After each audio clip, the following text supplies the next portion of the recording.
Estamos aqui muito felizes no templo da augusta e respeitável loja simbólica Libertas, número 35, essa loja centenária, num momento muito feliz para todos nós, onde nós retomamos o projeto Memórias Libertas, iniciado há quase 20 anos atrás, com as entrevistas do irmão Bevilacqua e do irmão Mendes, e hoje nós iniciamos essa nova fase de entrevistas quase 20 anos depois, com o nosso querido irmão João Luiz. Esse projeto que visa fortalecer a história dessa oficina maravilhosa, centenária, que a sua história se mistura com a história do Brasil, do Estado de São Paulo, do município de São Paulo e da maçonaria nacional. Irmão Venerável, você tem a palavra da primeira pergunta. A primeira pergunta para o nosso estimado irmão João Luiz é que ele conte um pouquinho da sua história, da sua vida, da sua família, como chegou na maçonaria, como tudo começou. Bem, meus irmãos, é uma história bastante longa. Estou há bem mais de 40 anos aqui e teve um dia que naturalmente eu fui convidado pelo nosso irmão José Mendes. Até então, meu pai era maçom e eu sou de Minas Gerais, da cidade de Passos. E eu vim para São Paulo em 1968. E meu pai havia sido maçom lá, iniciado lá na loja lá em Minas, Deus, Universo e Virtude, em 62. Depois ele se afastou. E aí ficou fora. Aí nós chegamos aqui em São Paulo, muito trabalho, eu tinha 16 anos. Então, a coisa rodou. Até que, com a minha atividade de contabilidade, eu conheci o irmão José Mendes da Silva, que tinha sido recém-iniciado na maçonaria e me convidou para entrar na ordem. Convidou a mim e o meu irmão Paulo César. Aí eu topei. Só que nós pegamos naquela época uma certa crise que estava passando a loja Libertas. A loja Libertas estava se desligando do Grande Oriente do Brasil, passando para o Grande Oriente Paulista e não confortável com tudo isso aí, com essa demanda que estava havendo, a Libertas resolveu deixar os dois Orientes e veio para a Grande Loja. Ela já havia pertencido à Grande Loja desde 1928 a 1930, mais ou menos, e ela retornou, voltou para a Grande Loja do Estado de São Paulo. Naquela ocasião, o meu processo e o do Paulo parou, porque a loja estava totalmente, não sabia nem até onde ela ia ficar, até consolidar tudo aquilo, e tudo acontecer, demorou 4 anos quase para que eu fosse iniciado em 1983. Então, desde 79 até 83, ficou naquele 8, 10 sindicantes tive na minha vida, e uma situação complicada, né? Porque e o José Mendes, quando me propôs, era aprendiz, não podia, então tinha outro. Aí, quando eu fui iniciado, ele já era mestre. Bom, mas enfim, foi essa a situação. Aí, de repente, eu vim para a loja Libertas. Sabe, matuto, aquela coisa, você chega do interior de Minas, você conhece um monte de coisa, aí você vem para a loja. Eu posso dizer que foi muito interessante porque eu aprendi muita coisa aqui na loja, principalmente esclarecer assim o rumo da vida, sabe? O que eu vou fazer da minha vida? Eu era católico, praticante, ia na missa todo domingo, era aquela coisa. Mas vim para São Paulo, a coisa aqui já é diferente, é uma correria. Tentei manter essa linha, mas não era tão fácil. Mas aí depois você ingressa na loja, aí você entende um monte de coisa, vai sendo esclarecido, vai analisando os comportamentos, porque tudo isso é o que a loja traz para você, o que os irmãos contaminam você, o que você absorve daqueles conhecimentos de todos que estão ali. De repente você fala assim, poxa vida, eu pensava que era isso, né? Tinha muitos dogmas, principalmente com relação à igreja, imagem, faça isso, faça aquilo. Eu fiz catecismo, primeira comunhão, crisma, fiz todas aquelas coisas, só faltei ser coroinha ou qualquer coisa a mais. Mas não, aí você vem para a maçonaria, daí você começa a verificar várias opções, tanto no sentido assim, eu sempre quis vencer na vida, né? Lutar com todas as forças. Então, eu vim para cá com 16, com 19 anos eu já era sócio da empresa que eu cheguei. Era uma empresa, eu já era sócio com 19, 20. Então quando eu casei com 21 anos. Aí você fala, pô, eu já tinha um escritório, né? Então a minha vida já tinha um certo caminho, né? E aí você fala assim, puxa vida, como é que você vai tocar essa tua vida, né? E aí então você, com o ingresso na ordem, você começa a analisar, a pontuar as coisas que você vai fazer, tanto na família, você fala, tem a família? Tem, mas a família é família. Mas como é que você vai tocar a educação dos seus filhos? Como eu estava dizendo, influenciado por alguém que nós conhecemos aqui na Libertas, o nome dela é Sandra Gagliotti, é uma estudiosa, assim, uma pessoa assim, uma bruxa mesmo, alguém assim que entende muito, viveu na Índia, viveu conhecimentos vários, muito, e ela, na ocasião, ela estava propiciando cursos de esoterismo. Então a gente foi fazer, já passou esse conhecimento, a minha amizade dela estreitou, isso influenciou até a educação, a escola dos meus filhos, que uma escola totalmente diferente, e isso foi um divisor, né? Nessa área, por exemplo, mas principalmente com relação assim à crença, coisas que você tem que deixar de lado, que são todas, às vezes, balelas, coisas que você, aqui dentro, a primeira coisa que você descobre, eu posso pesquisar tudo, eu posso virar, revirar, como diz, a busca da verdade não tem limite.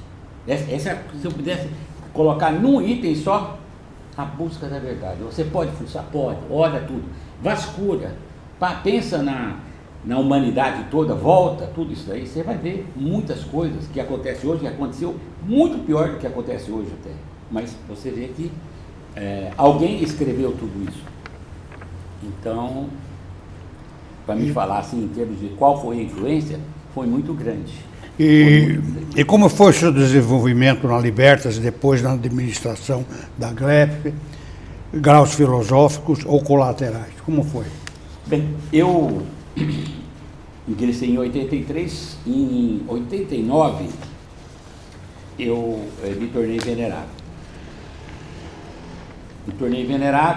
Aqui na loja tinha um que tinha me antecedido na venerância, que era o Osmar Amorim, um irmão, e ele morava no mesmo prédio lá que o grão-mestre, etc. e tal, tinha influência, então logo me tornei venerável, eu já fui indicado, como eu sou advogado, eu fui indicado para o Tribunal de Recursos na Grande Loja, onde eu fiquei 9 anos. Então, dali eu estava na administração. E é uma outra situação, estando lá na administração, a gente acaba acontecendo uma série de coisas. Então, nessa administração, quer dizer, eu fui presidente da Comissão de Saúde, fui grande hospitaleiro da GLESP, eu fui grande secretário do Patrimônio da GLESP, e fui também o grande tesoureiro. Fui adjunto e depois grande tesoureiro. Então, fiquei na administração, fui do Conselho do Grão-Mestrado. Então, daquela hora que eu fui colocado na Grande Loja, eu passei a participar. Mais uma incumbência. Mas aí, dentro dessa história, paralelamente, a gente fez os graus filosóficos. E eu acabei terminando em 91, 92 ou 93, mais ou menos, aí, essa data aí, eu colei o grau 33. Então, agora, com essa ligação com a GLESP, a gente fica sabendo de toda a maçonaria, quer dizer, a nossa grande loja, tudo que acontece lá, você participaria, né? Agora, devido a esse ponto também, não sei quando, 89, bom, em 89, como era vereador, eu já estavam levantando o lar da Criança Feliz, que estava abandonado, e aí tinha que ajudar. Aí eu fui para ajudar. E eu acabei ajudando demais, fazendo um monte de coisa que precisava fazer, e fui fazendo, fui para lá, fui fazendo. Aí, quando teve a primeira eleição ali que tinha em seguida, o grão-mestre indicou o meu nome para presidente. Então, em 92 eu fui eleito presidente, E aí continuei fazendo prédio, aquelas coiseiras todas, mudando o que podia, aumentando as festas e unindo um monte de lojas. Quando eu saí, tinha 85 lojas ativas participando comigo lá. A Libertas era uma dessas, mas assim, tinha 85 lojas. Então, eu tinha que conseguir. Então, isso realmente deu uma situação até queriam que eu fosse lá mais para cima na grande loja. Mas eu, a terminar aquele período ali, eu fiquei a 4 gestões da presidência. Aí passei, entrou o Francisco Matias e o nosso irmão Mancini, que está aqui. Agora, foi uma luta danada, uma série de coisas conquistadas naquela instituição, como a documentação, o registro SEBAS, que era coisa muito importante. Naquela ocasião chegamos a ter lá 120 internos, todos órfãos. Então, era um apelo muito grande para a sociedade. Então, foi uma atividade assim que eu me destaquei, tanto aqui na loja quanto lá na grande loja. E na loja Liberty, como é que transcorreu a sua venerância? Bem, até houve, antes de eu ser venerável, ia haver aqui estava havendo uma disputa. Ah, vai ser o fulano. Então tinha 2 grupos. Um grupo, que era do José Mendes, né? O João vai ser o venerável. E outro de Guarulhos. E o outro, o grupo de Guarulhos, que era do Joaquim Roque, o Bevilacqua, vai ser o Quinzinho, filho do Joaquim Roque. Aí estava aquela demanda, assim. Eu cheguei no Quinzinho, um dia que estava discutindo, eu cheguei no Quinzinho. Eu queria que você fosse o venerável agora. Não, mas você está dando. Eu estou abrindo mão, vou votar em você. Eu quero que seja você. Você pode aceitar? Não, mas não, você pode aceitar? Pode. Aí eu abri, levantei a loja e falei assim, antes que vocês vão discutir, eu quero indicar aqui o meu candidato, que é o Quinzinho. E se vocês quiserem, na próxima gestão eu posso ser candidato. Mas nessa vai ser ele. Não tem para ninguém. Quer dizer, de minha parte, aí a minha turma que estava comigo, o João, e todo mundo. Então foi ótimo, foi uma maravilha. Apaziguou tudo calmo. Aí eu então me tornei venerável, fizemos assim muitas porque quando você senta na cadeira, você fica pensando, o que eu vou fazer, né? Então é uma coisa complicada, porque você tem que chegar lá e botar para queimar, né? E vamos lá.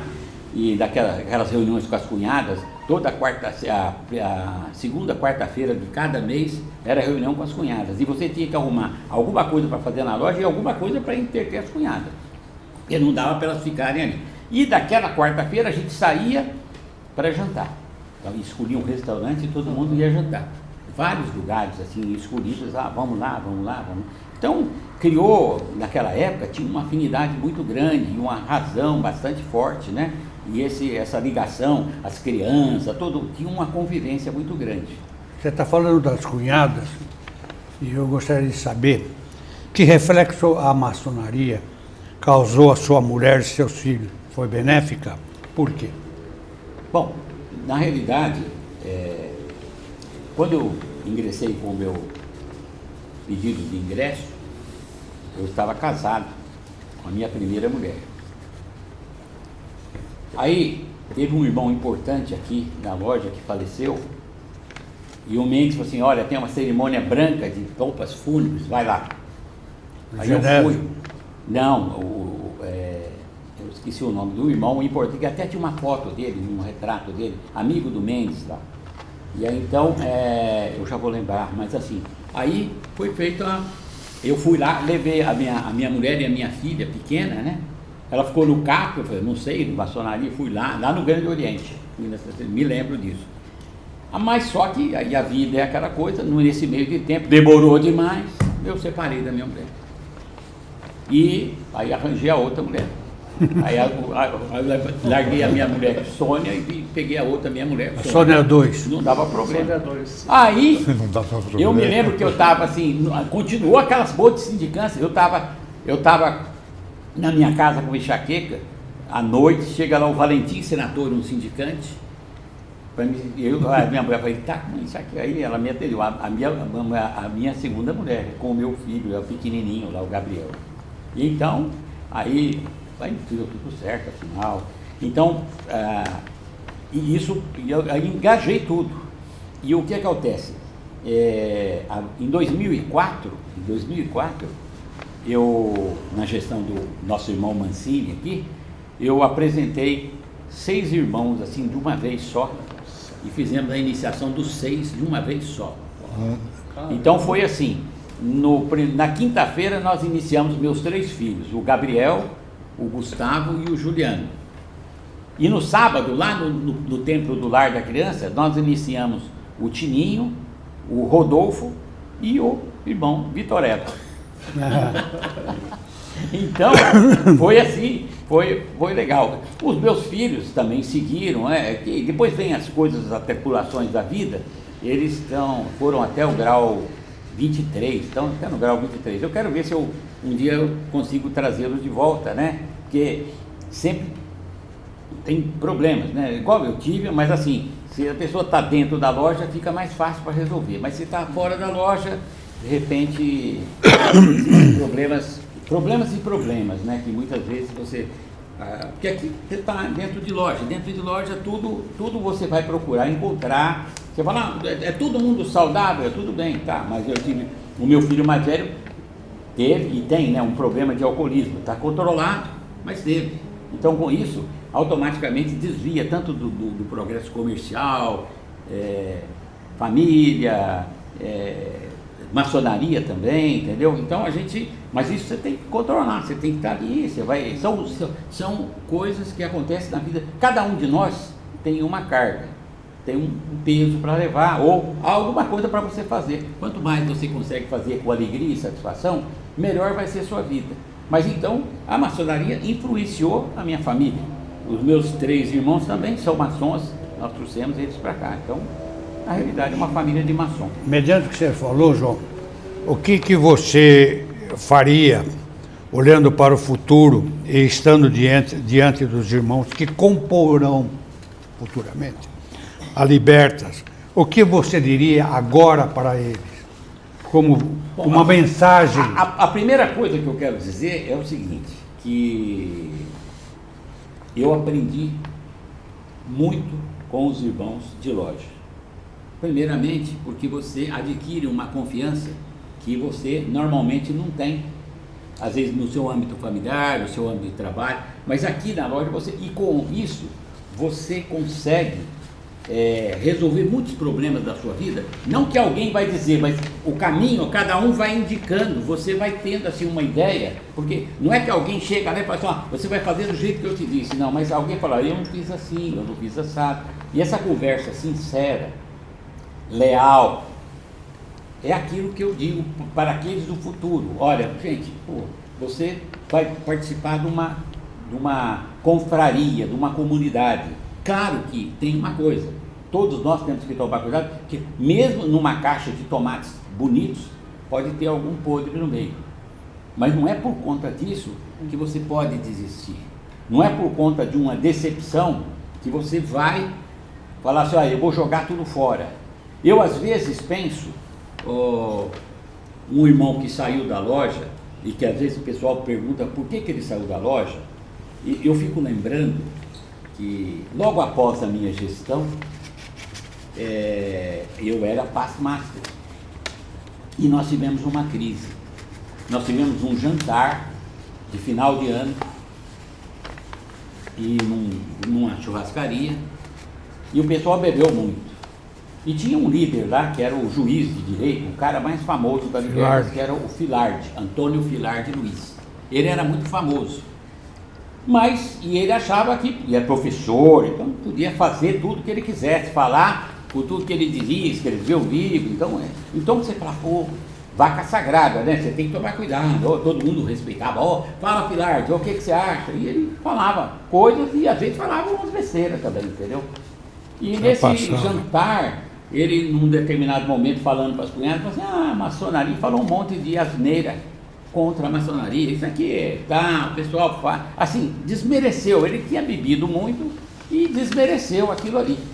Eu me lembro que o Benjamin, naquela ocasião, interpelou ele, Filardi, calma, como diz, cala a boca, para de falar, né, ou qualquer, e ele continuou, e falou. Aí, o que aconteceu? nós tivemos, naquele intervalo, teve uma reunião de MI, porque eu provoquei, falei, vai ter uma reunião de MI. O venerável estava do meu lado, era o Joaquim Roque, é muito amigo dele. Aí eu sentei lá naquela cadeira, a hora que eu sentei, falei, ó, reunião igual que estamos aqui de MI, eu falei, então, ô Filardi, você, agora eu sou mestre instalado que nem você.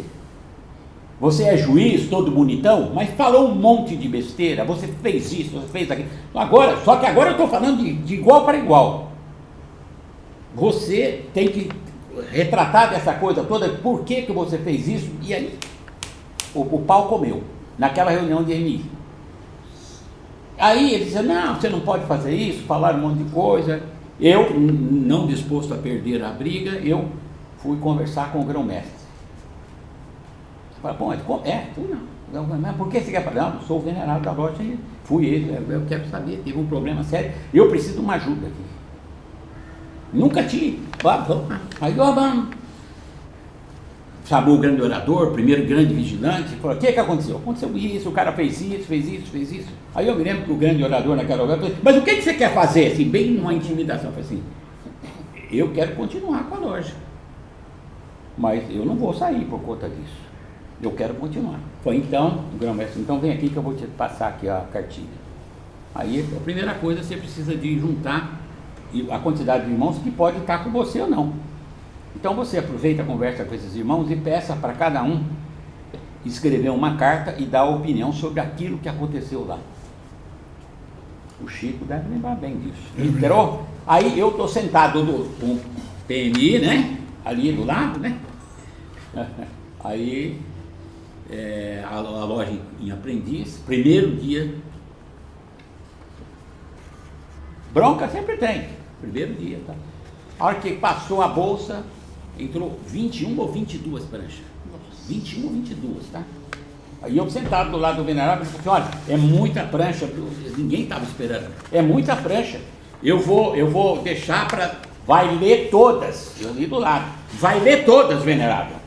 Aí olhou para o grande orador, que era o Luiz Carlos, era pupilo, ex-aluno do Filardi. Não, mas vai ler. E aí leu todas, 21.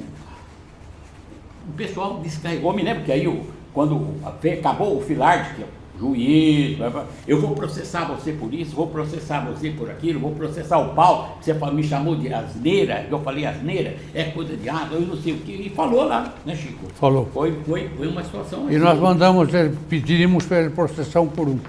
E aí, não, porque eu vou, e aí teve outra reunião, e no meio dessa outra reunião, quer dizer, aí o bicho pegando, quem salvou a gente? No Oriente, tinha um irmão, Genésio Pereira de Ávila. Vou fazer um detalhe, que por sinal é o nome da nossa sala de passos perdidos. Aí o Genésio Pereira de Ávila parou e falou assim, ele ia processar todo mundo, ia processo para tudo quanto é lado. Aí ele falou assim, ô Filardi, você sabe que você errou. Você sabe que você fez besteira. Não seria melhor você vestir o manto da humildade, pedir desculpa para os irmãos aqui, que aqui todo mundo está querendo, sabe, levando que ele tinha uma outra sociedade que ele participava também, enfim, não é melhor você fazer assim, mas com serenidade, com postura. Bateu isso na cara do Filardi, assim, mas se eu pedir desculpa, vocês vão me desculpar? Aquele irmão que estava entrevistando virou para a loja. A resposta foi um sim total. Olha, se você pedir desculpa, vós pelo menos. Aí ele levantou e falou assim, gente, vocês me desculpem por aquilo que eu fiz, por aquela situação que eu estava, e ele, de fato, então, acabou ali, zerou. E o que é isso que se pretende na maçonaria? Você consegue contornar a situação, você consegue torcer aquele que erra, você consegue fazer isso aí. Vencer as nossas paixões. Submeter nossa vontade. Muito bem. E aí eu digo para você, até, de repente, eu acredito que o nosso querido irmão Getúlio, pai podia estar lá, porque naquelas épocas lá tinha umas encrencas. O Mancini, ele era aprendiz ou companheiro, mas não sei se foi nessa época que ele não conseguia entrar na loja. De cada reunião, de cada 10 reuniões, Aí ele ele tava pra ir participava embora. de meia. Mudava, De meia. não era aprendiz Vai fazer câmera Pedia a de meia, cobertura você fica do lá. templo. toda vez. Aí escutava os tiros, né, Mancini? O Mancini lá fora, não, assim, o Mancini. Não, mas então eu estou dizendo assim, muitas vezes acontece alguma coisa, como cada vez que você tem uma divergência, alguém sai machucado, e às vezes alguém sai magoado, e às vezes alguém abandona para não complicar mais. Sabe aquela história que tem no próprio ritual? Você pode fazer, se alguma coisa não está acontecendo com você, você não está contente, então vai para outra seara e deixa o ambiente tranquilo. Então isso assim, eu estava pensando ontem na minha casa e imaginei que quem sabe, né, porque alguma coisa, você vê que na última que nós tivemos aqui de problema, alguns irmãos descontentes nos deixaram e eram excelentes irmãos, né? Continuam, né? Sendo excelentes. Continuam sendo excelentes irmãos, Pois é. todavia deixaram de E de que frequentar. mensagem você deixa para o futuro? A paz da loja, que ela se espalhe profanamente veja, entre o que todos. você vê, você olha a história da Libertas lá de 1921, aquelas pessoas, as encrencas que todos, era coisa da época. O que eu fico pensando assim, e a todo momento a gente tem ameaças. A vida nossa Isso é inteira. normal. É a ameaça da saúde, é a ameaça da família, do filho que está separando, da mulher ou qualquer um outro problema. É a ameaça do trabalho, será que você vai ter amanhã, vai manter a tua clientela, você vai conseguir? É a ameaça da grana, que às vezes está aqui, está ali, o governo vai tomar, não vai tomar. Então a vida é uma constante ameaça. E se você conseguir aproveitar essa ameaça, e é nessa ameaça que surgem as oportunidades, você cresce. E você contamina aqueles irmãos que estão na tua volta. Muitos irmãos, às vezes vêm e estão assim, tem dificuldades, porque qualquer coisa que você fala em termos de loja, o cara tem que ter dinheiro para vir na loja, para pagar a mensalidade, para vir para jantar, o carro dele. Aí a família, para precisar de participar, tem que comprar roupa para as crianças, tem que comprar roupa para a mulher, aí depois a loja inventa lá a viagem de navio. Poucos tiveram a oportunidade, quer dizer, mas quem viajou daquela... Foi bom, aproveitamos, foi legal, por quê? Aí você fala assim, aconteceu uma viagem na história minha aqui na Liberta. Eu fui outras vezes, mas assim, com todo mundo, naquele conjunto, aconteceu uma vez. Faltou Então, um pouco algumas mais da situações... harmonia, né? Hein? Faltou um pouquinho mais da harmonia, né? Entre os irmãos. A situação, o que eu digo em termos também de... A maçonaria é uma mescla. Então a gente tem que aprender a conviver com os desiguais e tentar nivelar. Porque eu gosto de lasanha de berinjela. Você não gosta. Mas aí você fala, o que eu vou fazer? Ah, eu gosto de não sei o quê. Eu gosto de futebol, eu gosto de pescaria. Então, normalmente, às vezes sempre um contamina um pouquinho para cá, outro pouquinho para lá. Mas a verdade, você sempre tem que estar ali pensando que você tem que pegar esses iguais. Eu fico pensando, para nós que somos mais de idade, e de repente, a qualquer momento, também a gente pode embarcar. Porque, claro, a idade chega para todo mundo. Quantos valorosos irmãos já foram embora? Então, você vai falar assim, pô, e as novas gerações vão tocando, a loja continua, a loja não morre. Mas a gente tem que ter aquela consciência de que nós não somos perenes. E outra, nós temos o período da nossa maior contribuição, quando nós estamos assim com toda a energia, toda a possibilidade. E às vezes, nessa hora, você também vai para o lazer, às vezes você não dedica tanto para a loja, ou às vezes dedica, vai depender de como você vai querer para a sua vida. Porque quando você fala assim, eu vou para aqui, vou para lá, porque quanto mais você vai se desenvolvendo, mais coisas vai surgindo para você.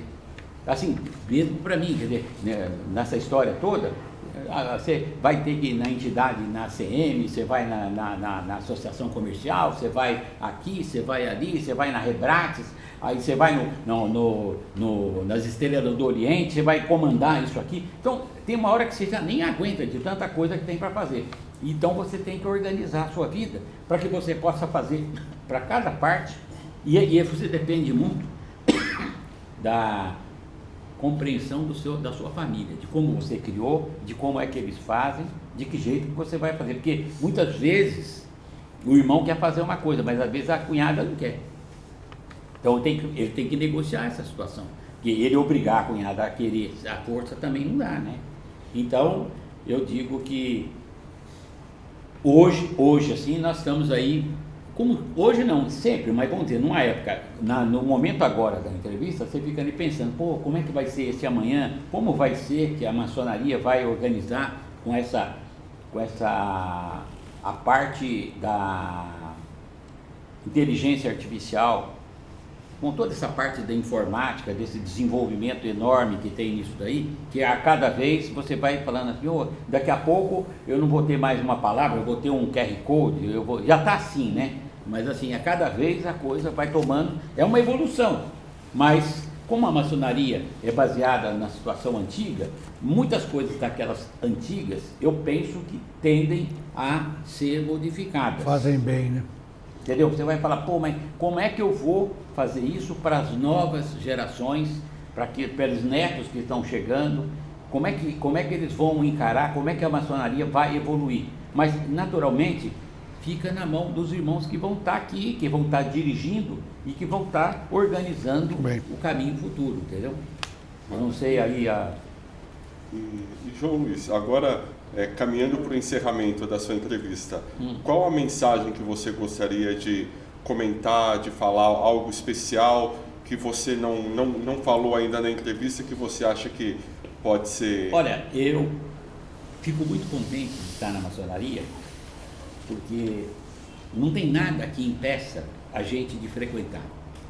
Não tem a idade, porque na realidade é aquela coisa, você vai encontrar nós assim já velhinhos, né? E aqui na ordem, com toda a tranquilidade, com toda a vontade, mesmo que a gente tem problema, sim, claro, mas eu vou estar aqui até o último dia, ao dia que eu não estiver me arrastando. Então eu digo assim, isso é o que vale a pena. Você vai estar com a cabeça jovem até o último dia da tua vida. Você está com a cabeça inteira. Você vai encontrar irmãos que vão tratar você de igual para igual, mesmo independente de qualquer coisa, com franqueza, com lealdade. Então isso você encontra aqui na loja. Porque muitas vezes você fala assim, pô, aquele carro, o fulano está abandonado num asilo, o outro está não sei aonde. Mas assim, claro que a gente ninguém escreve o seu destino, o destino ele chega. Mas se você está aqui e você vê que você vem na loja, você participa da maçonaria, eu, nesse tempo todo de loja, faltei muito pouco, porque faz parte da minha maçonaria, então faz parte do meu dia, da minha vida. E eu digo para todos aqueles que estão, olha, vivam a maçonaria. A gente não pode obrigar, mas aqueles que quanto mais eles penetram e vivem, ele vê um sabor muito bom, e dizer assim, valeu a pena, valeu muito a pena eu estar, e principalmente os irmãos e os amigos, né? Porque você... Os contemporâneos, né? Os contemporâneos, principalmente. A turminha aqui. Eu gostaria de fazer uma pergunta para você. Fala.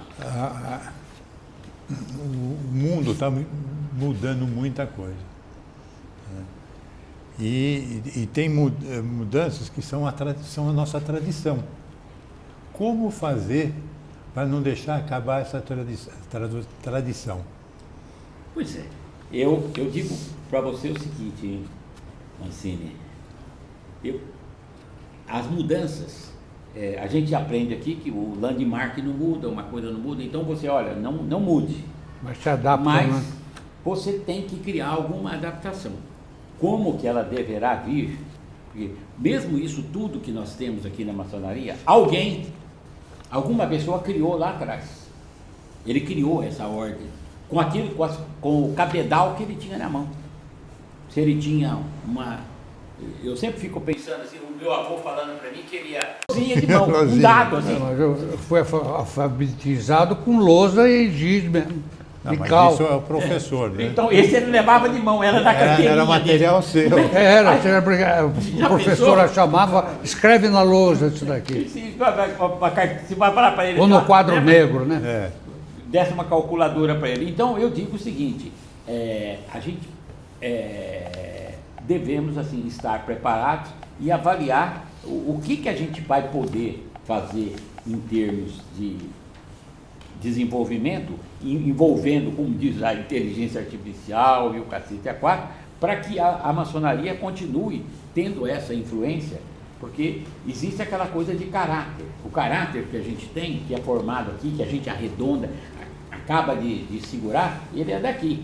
Agora, tem as influências de fora? Tem. Quais as que você vai aceitar? Mas vou aceitar aquilo que eu estou pensando e aquilo que os meus pares, né? Por isso, sempre tem trabalho para quem está em loja. Muito bem. É a incumbência. Muito bem. Eu espero, meus irmãos, para o futuro, não sei quanto que a gente vai durar, né? Eu quero durar o máximo, mas assim, o Criador é que vai dizer quanto que eu vou. Muito Então, bem. eu digo e eu espero poder aproveitar até o último instante e vivi feliz, nasci feliz, vivi feliz e quero morrer feliz. Nós estamos torcendo. E eu com o conforto da amizade dos meus amigos que estão aqui. Obrigado, gente. Que beleza, parabéns. Sempre junto. Parabéns. Então encerramos a entrevista com o nosso valoroso irmão João Luiz do projeto Memórias Libertas. Obrigado pela atenção de todos.